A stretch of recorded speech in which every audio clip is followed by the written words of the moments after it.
Well, I thought I'd show you guys what we've got done here. It's almost finished up.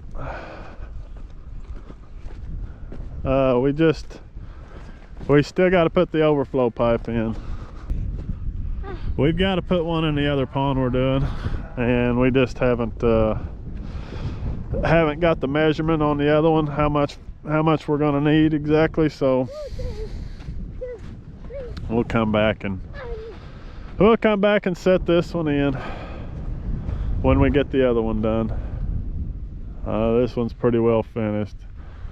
Here's his plumbing. There's your main valve. You can put another valve out that way and a valve out this way, so you can have him a hydrant here, or run a line off of this one out there and put a frost-free water for the cattle. How's this mud? Dry? Getting dry.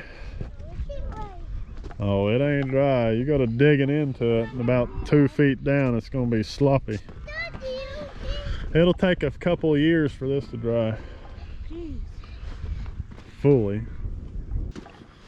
So this is it.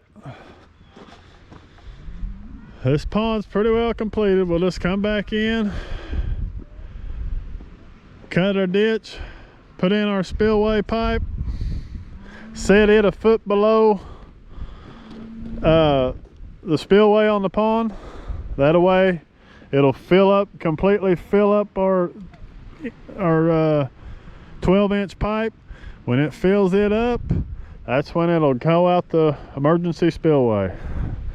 Point of that is to not wear out the spillway. That way, if it's not a big flood, you know, the only time it'll ever be using that emergency spillway is when we get a whole lot of rain and it overtakes the pipe, and then of course has to use the emergency spillway. Other than that, most of the time it'll just be using the pipe. So that's the point of the pipe, is just to keep it from eroding the spillway all the time, which is happens a lot.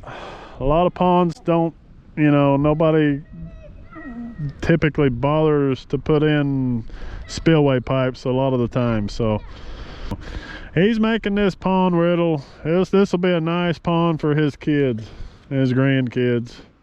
And I know we said we was going to clear off trees all around here, but his wife wanted to keep some, so we kept those two and left everything around that edge as well.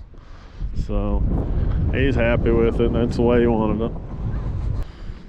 All right, well, I guess we'll get on to the next one and see what we can get into.